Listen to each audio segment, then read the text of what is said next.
안녕하세요 여러분, 생생법률쇼 진행을 맡은 임주혜입니다. 이 세상 모든 이슈들을 법률적인 시점에서 다뤄보는 본격 토크 블록버스터 법률이스토크 시작했습니다.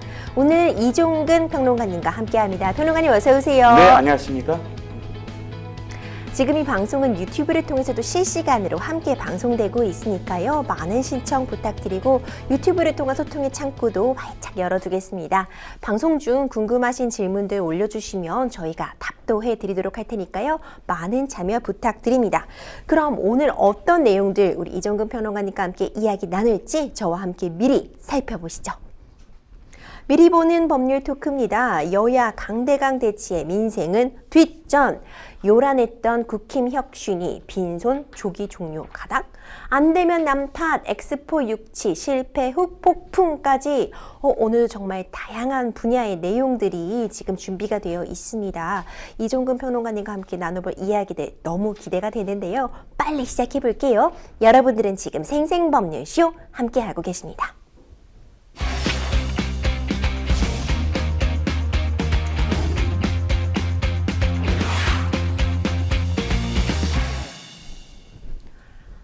법률이스토크 첫 번째 주제 힘차게 시작해봅니다. 첫 번째 이슈는 바로 여야 강대강 대치의 민생은 뒷전입니다. 여야 예산안인데 이제 탄핵안 강대강 대치 이야기 나눠보려고 하는데요. 지금 정말 연말 제일 바쁠 시기에 국회의 시계가 멈춰 있는 것 같습니다. 이 멈춰 있다는 게요. 다른 일로 바삐 돌아가면서 민생이 지금 멈춰 있다. 이런 의미로 말씀을 드린 건데 지금 본회의 3시부터 진행 예정입니다. 이제 시작을 막 했을 것 같은데 어떤 얘기들 지금 오고 가고 있을까요? 네, 그렇습니다. 지금 앵커께서 말씀하셨듯이 이 순간, 그러니까 한 11월 30일 그다음에 12월 1일 이 순간은 예산안과 관련돼서 그렇죠. 여야가 머리를 맞대고 예산안을 어떻게 할 것이냐, 어디에 얼마를 더 늘릴 것이냐, 줄일 것이냐를 놓고 지금 고민을 하고 협상을 하고 할 시기입니다. 그런데 지금 국회는 뜨겁게 달아올랐습니다. 추운 날씨에도 불구하고. 무엇 때문이냐면 바로 탄핵안 때문입니다.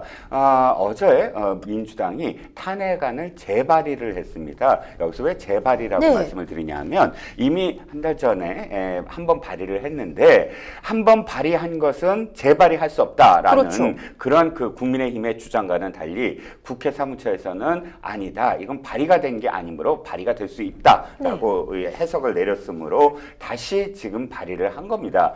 그러니까 어저께 발의가 됐으므로 72시간 이내에 본회의에서 지금 통과를 하느냐 안 하느냐에 갖고 회부하게 되거든요. 그런데 오늘 아침에 전격적으로 이동관 방통위원장이 사퇴를 했습니다. 그러니까 이 탄핵안이라는 건 해당 고위 공무원의 파면 여부를 결정하는 것이거든요. 그렇기 때문에 탄핵의 그 가장 중요한 파면이라는 결과를 이끌어내지 못한 게 바로 사퇴입니다. 사퇴를 했으므로 탄핵을 할 이유가 없어진 거예요. 파면을 할 이유가 없어졌잖아요. 그래서 이동관 방통위원장에 대한 탄핵은 무산됐는데 다만 이동관 방통위원장 과 별개로 2명의 검사, 손준성 검사와 이정섭 검사 이 2명에 대한 탄핵안은 지금 3시에 본회의에 회부가 되는 것으로 지금 예정되어 있거든요. 아마도 지금 본회의장에서는 이 민주당 의원들이 입장을 하고 아마 국민의힘 의원들은 규탄 대회, 피켓 시위를 계속 바깥에서 로텐더홀에서 하고 있을 것으로 짐작이 됩니다. 그렇군요. 정말 많은 이야기 오고 갈 것 같은데 민생은 정말 뒷전으로 된 것이 아닌지 걱정스러운 마음도 감출 수가 없습니다. 국회의장의 국회 운영에 있어서의 중립 여부를 놓고 여당 측에서는 이 부분에 대해서 좀 비판을 하고 있는데 평론가님 어떻게 보고 계세요? 여당 측에서 비판을 하는 거는 2가지 대목일 거예요. 하나는 그 3가지 대목이죠. 하나는 지난번에 한 번 발의된 것을 재발의할 수 없다라는 재의할 수 없다라는 그런 이 원칙을 깼다. 그러니까 사무처가 재해석을 했지만 사무처는 국회의장의 하는 그런 기관이거든요. 그렇기 때문에 국회의장의 책임을 돌리고 있는 것이고 또 한 가지 지금 여당이 주장하는 건 바로 30일과 12월 1일 본회의가 이미 예정되어 있습니다. 본회의가 예정되어 있다는 건 국회의장과 그다음에 여야가 합의를 봐서 국회의장에게 이때 이제 여야가 합의했으므로 열어주세요라고 이미 합의가 된 상황인데 왜 합의를 했냐면 사실 1년에 언제나 한 번씩 그 12월 1일과 11월 30일은 대개는 본회의가 열립니다. 왜 열리냐면 대개 12월 2일이 나중에 또 설명을 드리겠지만 예산안의 헌법상 마지막 일이에요. 예산안을 통과시켜야 되는 그렇기 때문에 이 12월 1일 그리고 11월 30일은 잠정적으로 본회의에 합의를 봅니다. 여당 주장은 이거예요. 우리가 합의를 해준 건 예산안과 관련된 토론을 위해서지 지금 탄핵안과는 별개의 문제다. 네. 그러므로 탄핵안을 지금 통과시키기 위한 본회의에는 협조할 수 없다. 그러므로 국회의장도 이것을 열어서는 안 된다라는 입장인데 지금 국회의장은 아마도 받아들일 것 같습니다. 그래서 지금 3시에 여는 것으로 지금 알려져 있기 때문에 여당 주장은 사퇴를 촉구하면서 위법적인 탄핵안을 재발의하고 중립 의무를 위반했다라는 그런 내용으로 지금 규탄을 하고 있습니다. 그렇군요. 그런데 사실 어제 오늘 본회의는 예산안 처리를 위한 일정이었다고 국민의힘이 주장을 하고 있잖아요. 그렇습니다. 뭐 나중에 또 설명을 드리려고 했는데 이게 선진화법 이전과 이후가 다릅니다. 선진화법 이전에는 저도요 예산안 통과하는 것 때문에 저 언제나 1월 1일 날 아침에 집에 들어간 적이 있어요. 아, 정말요, 평론가님? 예, 1월 1일 날. 그때도 헌법상으로는 12월 초까지는 무조건 통과를 시켜야 되는데 통과를 안 시키는 거예요. 여야가 맨날 싸우는 거예요. 네. 정말 뭐 고함 지르고 뭐 문패 날라가고 별의별 정말 그런 상황이 이어집니다. 그러다가 언제나 12월 31일 마지막 날 차수 변경까지 해가면서 서로 싸우다가 제야의 종소리를 땅땅땅 하면서 제야의 종소리와 함께 국회의장이 망치로 차수를 변경합니다 라고 하면서 끝내 1월 1일 아침에 타결 본 적이 한두 번이 아니에요. 그렇군요. 그러니까 정치부 이 국회 출입 기자들은 1월 1일에 집에 퇴근하는 경우가 참 많습니다. 네. 그랬었어요. 그런데 선진화법이 이제 발동이 되면서 선진화법은 어떤 내용을 담고 있냐면 만약에 12월 2일까지 안 된다면 12월 2일이 법정 시한이거든요. 그리고 12월 9일이 대개는 그 회기의 마지막 회기예요. 네. 정기국회 9월 정기국회 마지막 회기. 마지막 국회 회기까지 안 된 것을 막기 위해서 타협을 못 볼 경우는 무조건 정부안을 본회의에 올리기로 돼 있어요. 그렇군요. 그러니까 여당 입장에서는 그래 오늘 정부안 올릴 거야. 본회의에 올릴 거야. 이렇게 돼요. 그렇기 때문에 야당과 협상을 할 수 있는 어떤 여지가 더 많아지거든요. 그래서 선진화법 이후에는 11월 31일까지 간 적이 없어요. 그렇군요. 간 적이. 그런데 지금 이 상황은 굉장히 지금 다른 상황이에요. 지금까지는 대개 예산안이 가장 큰 그 쟁점이 사안이기 때문에 예산안이 통과되는 그 와중에서는 아주 쟁점 법안을 놓고 싸우거나 하지 않으려고 서로 신사협정을 해요.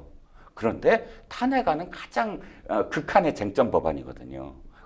그래서 만약에 이게 통과된다고 한다면 검사 뭐 탄핵 아니라도 그게 통과가 된다고 한다면 여당 입장에서는 완전히 협조할 수 없어. 그럼 야당에 이렇게 돼버리고 야당도 그래 그럼 당신네들의 어떤 정부안 아니야? 그러면서 점점 예산안이 뒤로 밀릴 가능성 이런 것 때문에 물론 여기에 아까 말씀드린 선진화법 때문에 뭐 12월 31일까지 가지는 않겠고 또 미국의 셧다운만큼은 아니지만 우리나라도 회기 내로 안 하면 엄청난 혼란이 야기될 수밖에 없거든요. 왜냐하면 작년 예산을 그대로 준용해서 쓸 수밖에 없는데 그럼 말이 안 되는 그러니까 여러 가지 그런 부처상의 난맥상이 이루어질 수밖에 없으므로 타협은 보겠지만 상당 기간 동안 서로 냉각기를 또 거쳐야 된다. 그래서 앵커 말씀하셨듯이 이거 민생 법안 어떻게 되는 겁니까? 그러니까요. 지금 급한 법안 어떻게 되는 건가라는 그런 지금 질타가 나올 수밖에 없는 거죠. 네, 그런 상황이 충분히 예측이 되고 있는 것 같은데요. 그런데 오늘 아침에 전해진 소식 네. 평론가님 있습니다. 네네네. 이동관 방송통신위원장 오늘 오전 전격 사의 표명했습니다. 민주당의 이런 탄핵 전략에는 사실이 불가피할 것으로 보이네요. 단순히 차질이 불가피한 게 아니라 민주당은 지금 원내 지도부든 아니면 당 지도부든 네. 거의 큰 충격을 받고 있습니다. 이재명 대표가 직접 나서서 기자들에게 나는 이동관이 사임할 줄 몰랐다 이렇게 네. 표현을 합니다. 이게 그대로 이 제목으로 기사가 나온다는 건 어떤 의미냐면 민주당이 지금 전략적으로 굉장히 큰 타격을 입을 수밖에 없다. 라는 겁니다. 잠깐 설명을 드리면 원래 순수하게 탄핵만을 위해서라면 예를 들어서 순수하게 탄핵만을 위해서라는 건 이동관 방통위원장이 잘못을 저질렀으므로 그 직을 계속 수행할 수 없게 만들겠다라는 게 탄핵의 사실 순수한 목적이잖아요. 그렇죠. 그런데 이 목적대로라면 사실 이동관 방통위원장이 사임을 했으므로 충족된 거잖아요. 근데 왜 민주당이 타격을 받냐면 민주당의 진짜 속내는 그거보다 더 크게 방통위가 지금 그 상임위원들이 한 명밖에 안 남았어요. 그러다 보니까 지금 이동관 방통위원장까지 합쳐서 두 사람이 그냥 모든 것들을 의결해 버려 갖고 일사천리로 다 정부 여당의 입장대로 지금 방통위가 계속 그러니까 운영을 할 수밖에 없는 상황이거든요. 그래서 내년 총선 직전까지 어쨌든 방통위 기능을 마비시키겠다. 왜냐하면 방통위원이 한 사람밖에 없으므로 제재를 할 수가 없다.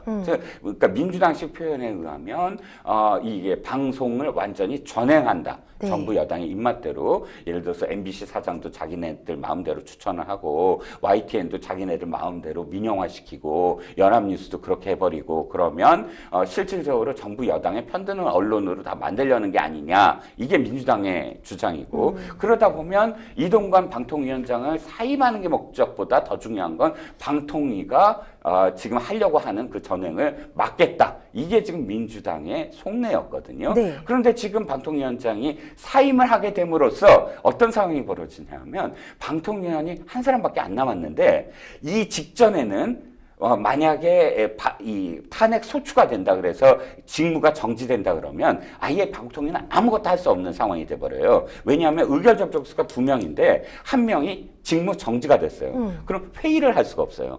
두 사람이 함께 회의에 참석을 해야만 회의가 열려요. 네. 그런데 한 명이 직무정지가 됐으므로 재적 인원은 2명인데 그렇죠. 한 명은 참석을 못해요. 재적 인원의 2명 중에 과반이 찬성을 해야 되거든요. 그러면 한 명밖에 지금 회의를 못하므로 그렇죠. 이 방통위가 열리지 못하는 상황이 되는데 지금은 사임을 했잖아요. 네. 사임을 했으면 어떻게 돼요? 지금 한 명밖에 안 남았어요. 이 한 명 남았으면 어떻게 돼요? 혼자 단독 의결이 가는 거예요. 그렇군요. 예, 단독 의결하고 단독으로 왜냐하면 재적 인원이 한 명인데 재적 인원이 한 명이 그대로 다 참석을 하면 100% 참석을 하게 되고 그렇죠. 또 의결 과반도 혼자 의결을 했으므로 찬성을 해버리면 네. 그냥 다 패스가 되잖아요. 그러니까 지금 민주당에서는 사의 받아들이지 마라. 거꾸로 이동관 방통위원장은 탄핵을 당해야 될 사람이 사표를 던지면 안 된다. 그리고 윤 대통령한테 사표를 받지 마라. 라고 주장을 하는 약간 모순된 그런 상황이 연출이 됐어요. 그렇군요. 예. 근데 평론가님 내년도 예산안 처리 기한도 내일인 2일까지입니다. 근데 이건 어떻게 보세요? 예산안 처리 될 수 있을까요? 일까지는 안 되죠. 오늘 이미 다 타협을 봤어야 됐고요. 네. 그리고 지금 이미 소는 누가 키워 소리가 나올 수밖에 없어요. 왜냐하면 지금 타협도 안 돼요. 타협이 안 되는 게 이미 각 이 상임위별로 제대로 이렇게 이 타협을 보지 못했으므로 법사위로 올라갔는데 법사위의 김도희 위원장이 지금 전행을 하고 있다 본회의를. 그래서 나는 이 안건 자체에 대해서 올릴 마음이 없어. 법사위가 열리지 않고 있고. 그러면 무슨 얘기냐면 쟁점 법안들이나 비쟁점 법안들이나 또는 이 쟁점되는 어떤 예산안의 핵심적인 부분들이 아무것도 지금 심사하지 아니한 상태로 지금 스톱돼 있어요. 이러면 어떻게 되냐면 법정 시한까지 만약 간다고 하더라도 날림 통과가 또 예상될 수밖에 없어요. 제대로 심사도 안 하고 그냥 하루 이틀 만에 야 내가 이거 들어줄 테니까 너 이거 패스해줘. 이런 식으로 해서 그렇죠. 협상을 한 다음에 그 통째로 그냥 넘어가 버려요. 사실 그런 경우가 한두 번이 아니에요. 나중에 예산 통과돼서 보면 정말 기가 막힌 정말 날림 예산 때문에 제대로 국정 운영을 네. 못하거나 야당도 자기네들이 그렇게 그냥 들어줬으므로 네. 어쩔 수 없이 그냥 받아들이는 그런 경우가 많은데 현재 상황은 딱 그 상황입니다. 아, 정말 씁쓸합니다. 매년 정부 예산안 심사 진행될 때마다 반복되고 있어요. 그렇죠. 처리 시한 지켜질 것인가 관심을 받는데 매번 자꾸 놓치고 있습니다. 작년에도요, 22일이나 기한을 넘겼었다고 하는데 예산안이 정기국회 회기 내에 전부 처리가 되고 있는 거예요, 지금?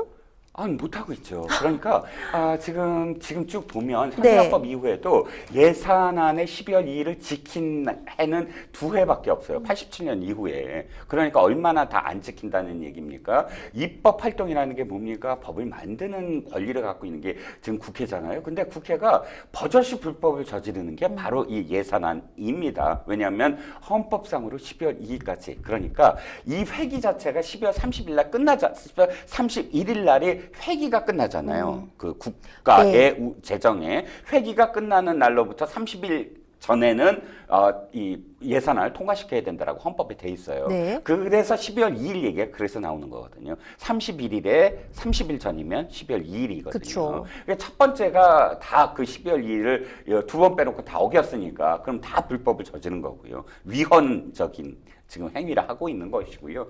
그나마 12월 9일이나 12월 10일 그러니까 9월 정기국회가 시작된 날로부터 100일 그러니까 90일 즉 12월 그게 9일이나 10일이거든요. 언제 열리냐에 따라서 다 90일을 채우면 그러면 그 본회의 회기 정기국회 그 기한까지는 또 해야 돼요.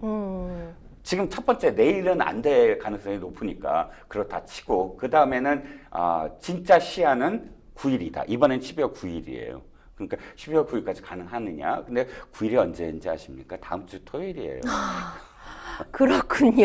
이렇게 싸우고 있는데 다음 네. 주 그러니까 9일이 이렇게 금방인데. 오늘도 정말 네. 눈에 불을 켜고 서로 지금 언쟁을 거듭하고 있는데 또 내일 모레는 또 주말이잖아요. 월요일 날 갑자기 웃으면서 나와서 갑자기 이번 주에 끝내자. 예산 해보자. 이게 가능할지 걱정입니다. 웃으면서 말씀을 드리는데 참 씁쓸해서 드리는 말씀입니다. 대평론가님 지금 예. 총선이 있잖아요. 내년 결국 총선 앞두고 그렇죠. 기싸움하는 거 아니냐 이런 생각 지울 수가 없거든요.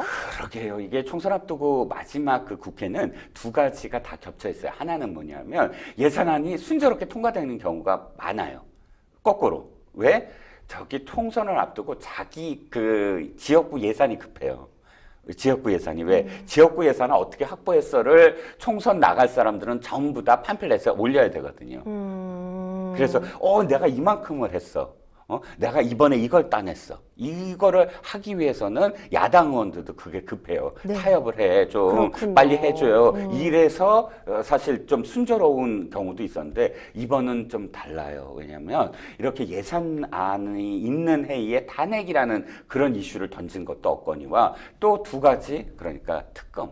특검이요. 김건희 여사와 관련된 특검과 그 다음에 50억 그 클럽에 대한 특검 이 두 특검과 관련해서도 여당이 이걸 쉽게 받아들일 상황이 아니거든요. 그러면 이렇게 싸울 수밖에 없는 그런 법안들을 예산 국회와 맞물려서 돌아가기 때문에 상당히 전망이 좀 어둡죠.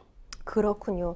참 걱정스러운 그런 지점들이 참 많습니다. 말씀해 주신 것처럼 대장동 50억 원 클럽, 김건희 여사 특검법 여러 가지 얘기들 놓고 가고 갔는데 예산안 먼저 아니다. 탄핵안 먼저 힘겨루기로 인해서 민생이 지금 뒷전으로 밀리고 있는 것 같습니다. 내년도 예산안이 657조 원 규모예요. 네, 그렇습니다. 이거 사실 민생 법안 처리 언제 될 수 있는 거죠? 그렇죠. 그러니까 지금 제가 방송에 나올 때마다 제가 강조하는 게 이거거든요. 이 여야가 대치될 수는 있어요. 왜냐하면 각자의 정당의 어떤 이념이라든지 강령이라든지 그럼요. 다르고요. 또 자신들이 내세울 수 있는 그런 지지층이 다르잖아요. 한쪽은 예를 들어서 50, 60대, 한쪽은 30대라고 하면 60대와 30대의 갈등 구조가 있을 수밖에 없거든요. 예를 들어 연금 같은 경우는 서로 이익되는 지점이 달라요. 그럼 갈등을 할 수밖에 없고, 그럼 정당끼리 갈등을 벌이는 건 너무 당연해요. 하지만 이게 쟁점 법안들이라면 비쟁점 법안, 그러니까 여야가 그냥 이건 우리 이념이랑 상관없이 민생을 위해서 무조건 통과시켜야 돼라고 얘기할 수 있는 법안들이 바로 민생 법안이라고 얘기하고, 또 미국에서는 비쟁점 법안이라고 얘기합니다. 네. 미국 경우로 말씀드리면 쟁점 법안과 비쟁점 법안은 처음부터 갈라요. 그래서 싸울 땐 싸우더라도, 또 갈등을 벌일 땐 갈등을 벌이더라도, 야 알았어, 그럼 모든 쟁점 법안 홀드하자, 그리고 비쟁점 법안은 지금부터 우리가 빨리 통과시켜보자라고 머리를 맞대요. 이게 비쟁점 법안의 우선 통과 기준이 있어요. 그 관례적으로. 그러면 우리나라는 또 사실 선진화법 같은 거 왜 만들었냐 하면, 야 우리가 타협을 볼 건 빨리 타협을 보자라는 그런 취지 속에 만든 거거든요. 그렇다면 지금도 마찬가지예요. 제가 이름만 들어도 이건 싸울 이유가 없는 법안들 많아요. 아동학대 신고 시 교권 보호를 위해서 교육청 의견을 반드시 듣도록 하는 아동학대 범죄처벌 개정안. 우리 지금 최근 들어서 정말 안타까운 그런 죽음들 많이 만났잖아요. 그렇죠, 선생님들의 평론가님. 죽음도 그렇고, 그렇죠. 또 뭐 교권 보호해야 된다라는 목소리 높았고요. 그러면 선생님들이 막 추운데 밖에 나가서 막 뭐 시위 벌이고, 이것을 막 그때 알았어 우리가 법안 만들게라고 다독였다면 이 법안 여야가 빨리 통과시켜야 되잖아요. 이를테면 이런 비쟁점 법안들만 하더라도 지금 굉장히 많습니다. 그러니까 이게 여야가 앞으로 진짜 제대로 사실 국회가 운영이 되려면 비쟁점 법안 우선 심의, 우선 심사, 우선 통과에 대한 서로의 룰을 좀 다시 만들어야 된다는 생각입니다. 네, 그렇습니다. 이 얘기도 잠시만 짚어보도록 할게요. 좀 혼란스러운 가운데 윤석열 대통령이 대통령실 수석비서관 전원 교체하는 인사를 단행했습니다. 정책 실장직의 어떤 신설도 눈에 띄고요, 평론가님. 네, 그렇습니다. 일단 뭐 전원 수석을 교체한 건 거의 전원 총선에 나오기 때문에 그렇게 봐야 되는 건가요? 한 사람 빼놓고는 다 이제 총선에 나온다고 하고 있고요. 그래서 어쨌든 총선에 맞물려서 인사를 단행한 것도 있지만, 그러나 국정 쇄신도 이유가 있을 거예요. 뭐 그때 지금 그 강서구 보궐선거 이후에 달라지겠다, 쇄신하겠다라고 대통령이 약속을 했으니까 그런 어떤 차원으로 또 받아줄 수 있는 부분도 있고요. 정책실장 측은 조금만 설명을 드리면, 이건 원래 그 윤석열 정부 등 이쪽 국민의힘 정당 계열에서는 작은 정부를 추구해요. 큰 정부가 아니라. 그러니까 정부의 규모를 축소하고 정부가 그러면 개입을 하지 않겠다. 시장이 움직이도록 도와주는 것이다. 이게 미국의 민주당과 공화당은 또 맨날 그것 때문에 싸우거든요. 큰 정부, 작은 정부론. 주로 보수 쪽 정당이 작은 정부론을 얘기하고 진보 쪽 정당이 이제 큰 정부론을 얘기하는데, 그래서 윤석열 정부가 청와대, 옛날 그 청와대 조직 중에 예를 들어서 문재인 정부까지 정책실과 비서실과 경호실, 이렇게 3실 체제였어요. 정책실과 비서실을 분리했었거든요. 그런데 이번에 윤석열 정부가 되면서 아이고 3실까지 필요 없어, 청와대 대통령실 조직을 줄일 거야 하면서 없앤 게 정책실이에요.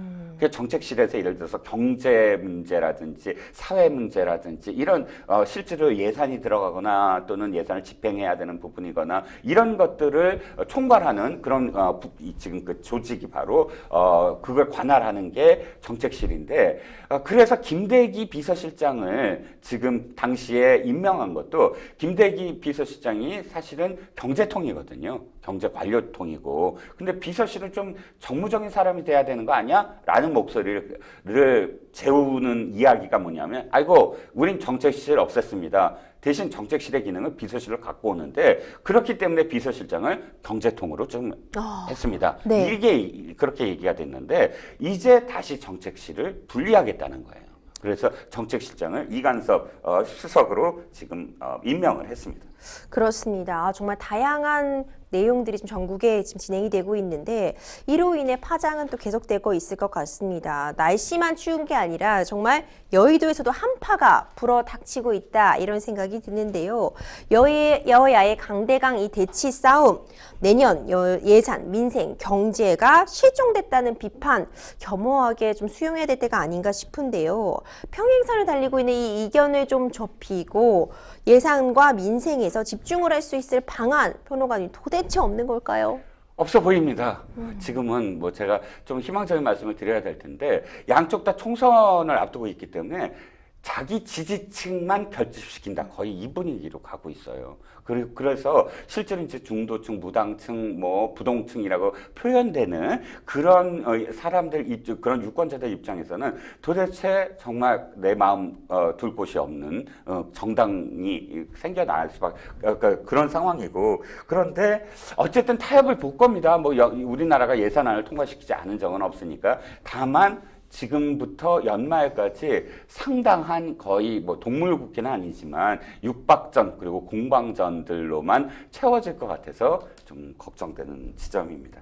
네, 정말 걱정이 되는 지점 저희 모두가 공감하고 있을 것 같습니다. 물론 여야 당연히 대립할 수밖에 없겠죠. 건전한 토론, 건전한 대립은 사회를 발전으로 이끌겠지만 소모만 되는 그런 싸움을 한다면은 민생이 뒷전이 되기 때문에 이런 부분 다시 한번 좀 유념해 주시기를 저희도 간곡하게 부탁드리겠습니다. 결국 중요한 건 민생이잖아요. 민생이 처리되는 국회, 열심히 일하는 국회 기대해 보겠습니다. 첫 번째 법률리스트 토크 여기서 마무리합니다. 여러분들은 지금 생생법률쇼 함께하고 계십니다.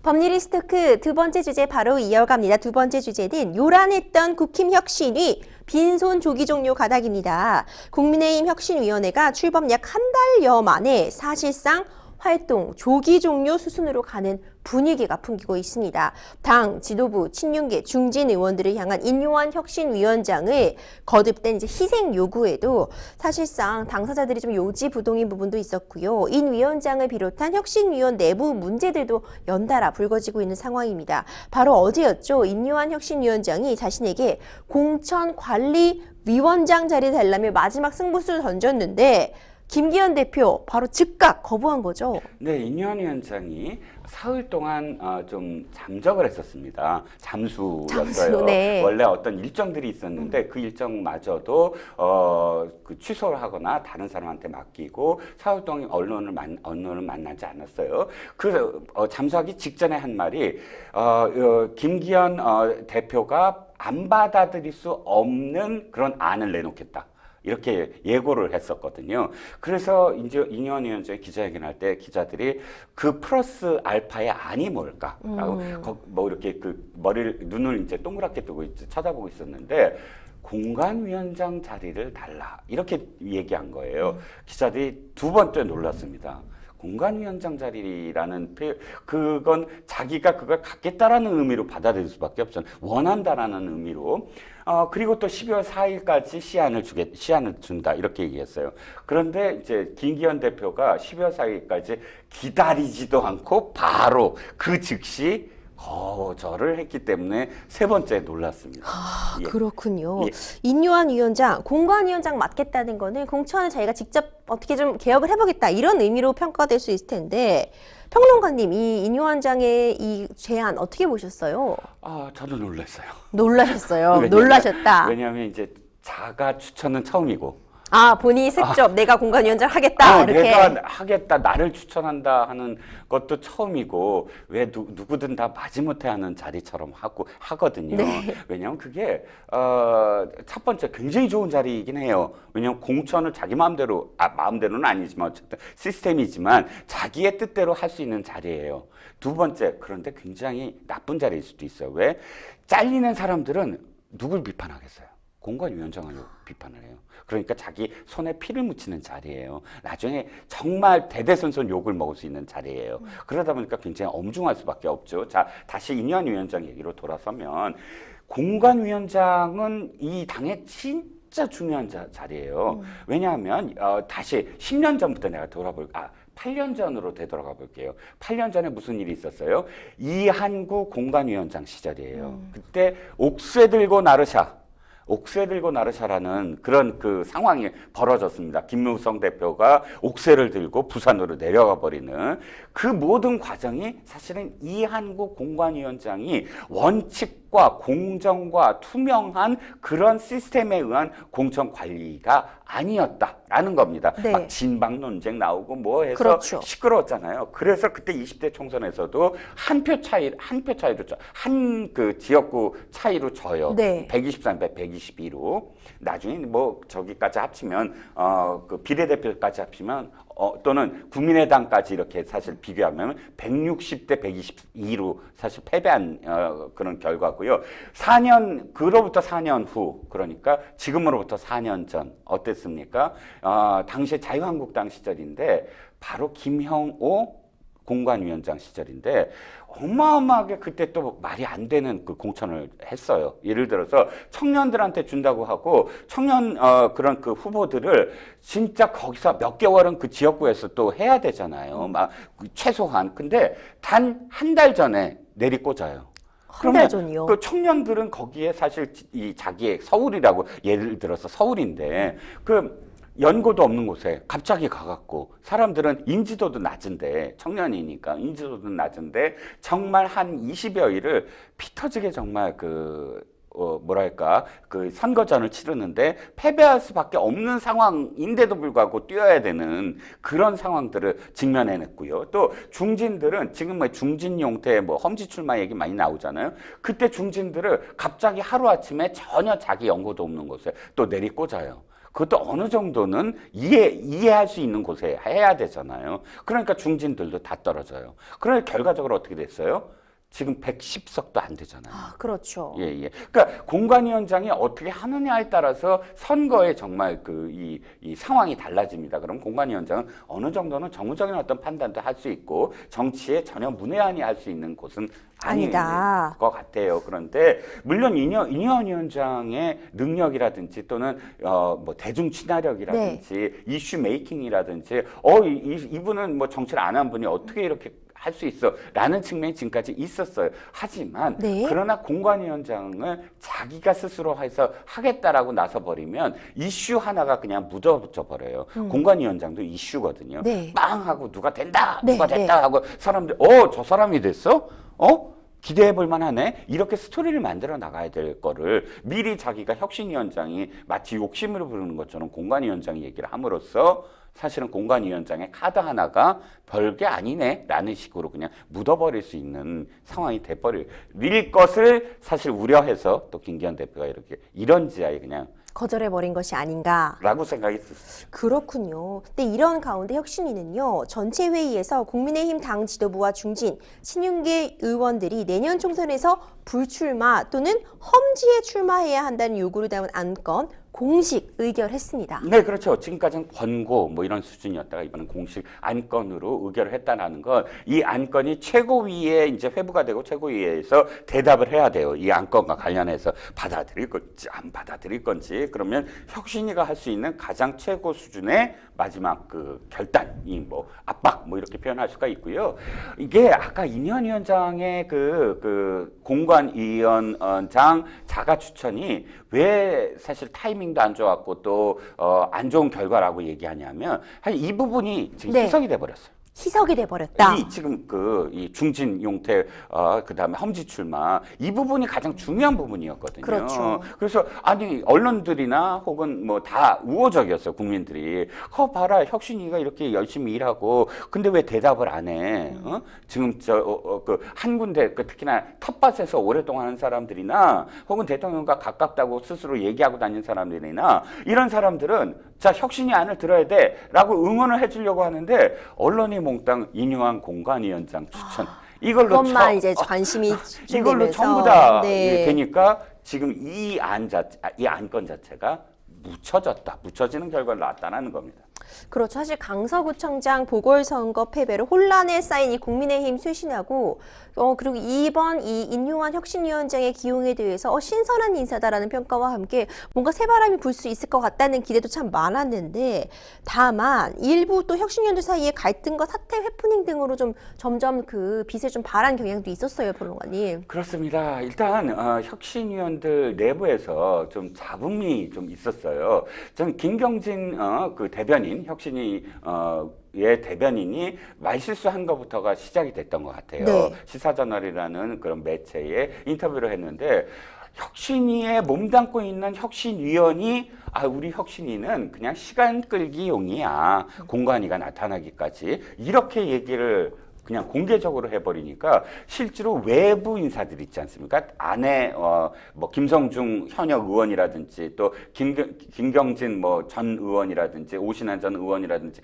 이 사람들은 내부 사람들이고 내부. 외부에서 왜 의사, 치과 의사라든지 교수라든지 또 마이페 플러스라는 그런 이 스타트업 대표라든지 이런 분들은 사실 정치와 관련이 없으면서 정말 객관적으로 의견을 낼 수 있는 사람들이잖아요. 근데 이 세 명이 그 중에 세 명이 이건 말이 안 되지 않느냐 사과하라라고 이제 목소리를 높이고 우린 그러면 그냥 그만두겠다 언제까지 그만두겠다 뭐 이런 이야기까지 나오면서 굉장히 잡음이 길어졌죠. 맞아요.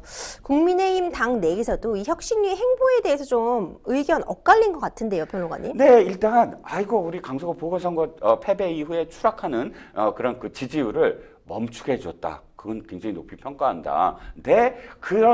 그러나 정무적인 감각이 너무 떨어지는 거 아니냐. 아니 중진용태나 험지 출마는 당연히 민주당에서도 해야 되는 것이고 어느 선거 때나 늘 되풀이되는 나오는 얘기예요. 그런데 너무 몰아붙였다는 거예요. 즉 이 험지 출마하는 것도 다 상대당이 어떻게 하느냐에 따라서 예를 들어서 상대당의 어떤 사람이 어느 쪽으로 가느냐 그럼 그 지역을 우리 쪽은 어떻게 해야 된다 이런 체스나 바둑처럼 상대가 있는 경기다 이건. 그런데 그것이 저쪽이 어떻게 하는지에 대한 어떤 정무적 판단 이전에 무조건 다 며칠까지 다 사퇴해 이렇게 해버리면 사실 그게 너무 뭐랄까요 너무 압박하고 너무 정무적인 어떤 스토리를 쌓아가지 아니하는 무리한 요구로 치달을 수 있었다. 그러므로 그건 좀 아쉽지 않느냐라는 그런 의견도 있습니다. 그렇군요. 참 어려운 자리였던 것 같습니다. 근데 우여곡절 끝에 이대로 혁신위가 해산을 하게 되면은 빈손으로 끝났다는 평가를 받게 될 우려도 제기가 되고 있거든요. 그렇죠. 원래는 크리스마스 이브에 파티를 여는 거 아니냐. 그렇죠. 이브 크리스마스 파티. 그 파티라는 게 꼭 그런 큰 게 아니라 유종의 미라는 의미에서 수고했다라고 크리스마스 이브 때, 그러니까 24일이 종료거든요. 원래 종료 시점이거든요. 그렇게 됐으면 얼마나 좋았을까 했는데 지금 상황으로는 안건이 가장 중요한 안건이잖아요. 그게 중진용태. 그 안건을 채택할 거냐. 12월 4일까지 얘기했으므로 12월 4일 날까지 최고위가 만약에 이 안건을 좀 더 수기하겠다라고 해버리면 사실 혁신위가 더 이상 할 거리가 없어요. 그러니까 아마 소위로서 몇 명만 남아서 지금까지 얘기했던 안건들과 관련된 그리고 지금까지 어떤 회의의 내용이 있었다라는 걸 묶어서 보고서 형식으로 만드는 백서까지는 아니더라도 보고서 형식으로 만드는 그런 일만 하고 자연스럽게 해체되는 게 아니냐라고 전망이 됩니다. 그렇죠. 사실 바람 잘 날 없는 거는요. 민주당도 마찬가지긴 합니다. 여야 선거제도 개편 협상이 공전 중인 가운데요. 이재명 더불어민주당 대표의 병립형 복귀 시사 발언을 놓고 민주당 내부 술렁이죠. 그렇죠. 이재명 대표에 대해서 각을 세우는 사람들이 일정했잖아요. 그런데 이 건은 더 많아졌어요. 친명 내부에서도 상당히 이재명 대표에 대해서 이 병립형은 안 된다라는 목소리가 많아져요. 이유는 딱 한 가지예요. 지난번에 패스트 트랙 기억하시죠? 해머 등장하고 그 다음에 그 충돌한 거 기억하시죠? 양당이. 그래서 지금 일부 지금 국민의힘 의원들은 재판받고 있어요. 성진화법 위반했다고. 그렇게 정말 힘들게 패스트 트랙까지 해서 얻어낸 게 준연동형 비례대표제예요. 그런데 갑자기 지금 이재명 대표가 병립형 하자라고 이야기를 하기 시작해요. 그러면 그것을 반대하는 쪽에서는 그럼 우리가 왜 그렇게 싸웠냐? 왜 그렇게 지금 국민의힘 의원들과 부딪히면서 국민들 앞에 준연동형이 아니면 안 돼요. 선거적 무조건 해야 돼요. 라고 했느냐. 명분이 일단 없어진다. 두 번째, 준연동형 비례대표제에서 가장 지금 나쁜 것으로 나타나는 게 위성정당인데 이탄희 의원을 비롯해서 지금 한 80여 명의 의원들이 그렇다면 위성정당 방지 이를 할 수 있는 조항을 넣어서 선거법을 개정을 하자. 위성정당 방지법, 그게 위성정당 방지법인데 준연동형의 취지는 옳다. 소수 정당들이 더 많이 생겨나서 자신들의 어떤 목소리를 내게 만드는 건 좋다. 그러니까 위성 정당만 금지하자. 근데 그것조차도 지금 이재명 대표나 혹은 친윤 쪽에서는 친명 쪽에서는 그냥 병립형으로 하면 다 되는 게 아니냐라고 해서 이건 지금 굉장히 좀 부딪히고 있는 부분이 있어요. 평론가님, 근데 이런 말이 있었죠. 멋지게 지면 무슨 소용이냐.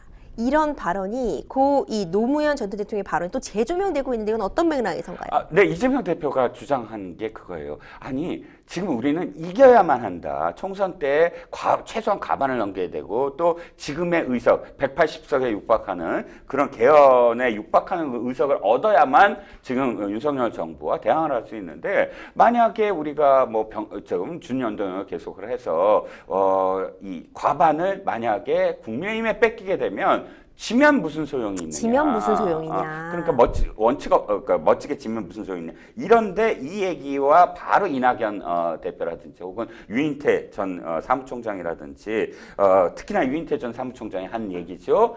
노무현 대통령은 멋있게 져서 대통령이 됐다. 무슨 얘기냐면 부산에 수탁이 내려갔어요. 부산 지역구에 당시만 하더라도 부산 경남이 민주당의 비우호적이었거든요. 그런데 의원 몇 번 떨어져 또 경남도지사 떨어져 하면서 그럼에도 불구하고 나는 지역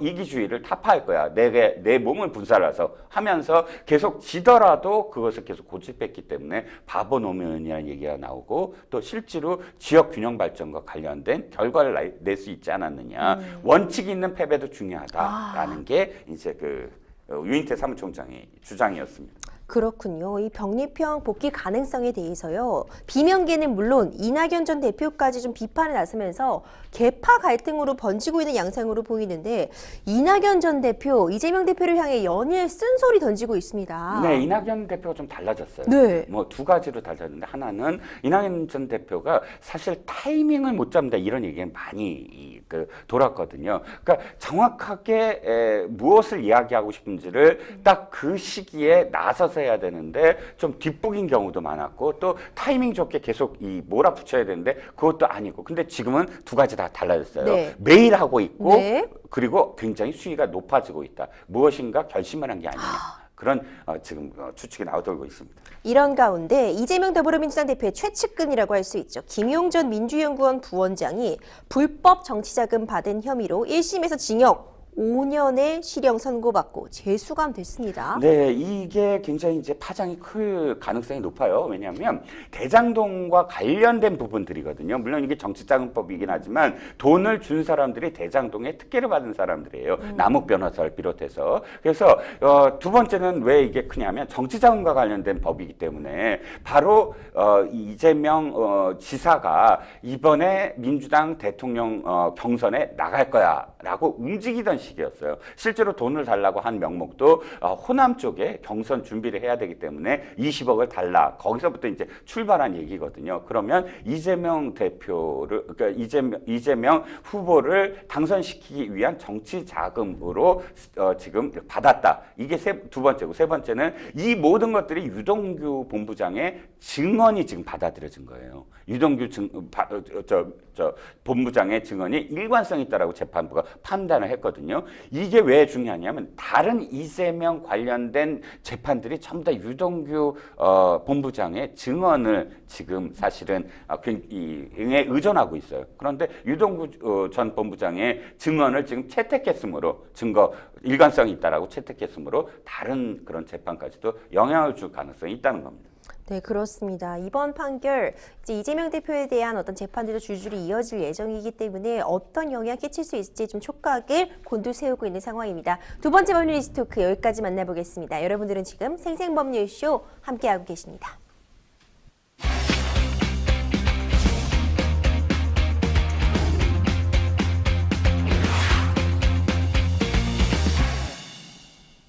법률 이슈 토크 마지막 주제는요. 남대문 남탄 엑스포 유치 실패 후 폭풍입니다. 이번 주가 많은 분들에게 아쉬움을 줬던 이유가 있습니다. 바로 부산 엑스포 유치가 실패했기 때문입니다. 박빙 예상 결과도 있었는데 사실 선거 결과를 놓고 보면은 좀 안타까움이 많이 들어요. 네, 그렇습니다. 저도 놀랐어요. 놀란 건 아니, 그러니까 우리가 유치에 실패할 가능성도 있었어요. 그렇죠, 그렇죠. 그런데 그나마 우리가 굉장히 많이 추격을 했다라는 언론 보도가 계속 이어졌기 때문에 놀란 건 표차 때문이에요. 그렇죠. 자, 120표를 넘기지 않으면 우리가 결선 투표를 한다. 이 얘기가 나오기 시작했었어요. 근데 119표예요. 결선 투표 왜 안 해? 이렇게 생각하시겠지만 120표라는 그 계산은 182개 회원국이 전부 다 투표했을 경우 그게 이제 120표거든요. 근데 이번에 봤더니 162석, 그러니까 162개 후보가 나온 거예요. 165개 후보국이 나온 거예요. 182개국이 나온 게 아니고. 그러면 165개국의 3분의 2가 110표였어요. 그러면 3분의 1을 9표나 넘긴 거예요. 우리는 최소한 저는 아무리 그래도 5, 60개국이 공식적으로 지지한 국가들이었기 때문에 5, 60개국 이상은 나올 줄 알았더니 29개국밖에 안 나왔어요. 네, 이 결과가 좀 씁쓸한데요. 네네.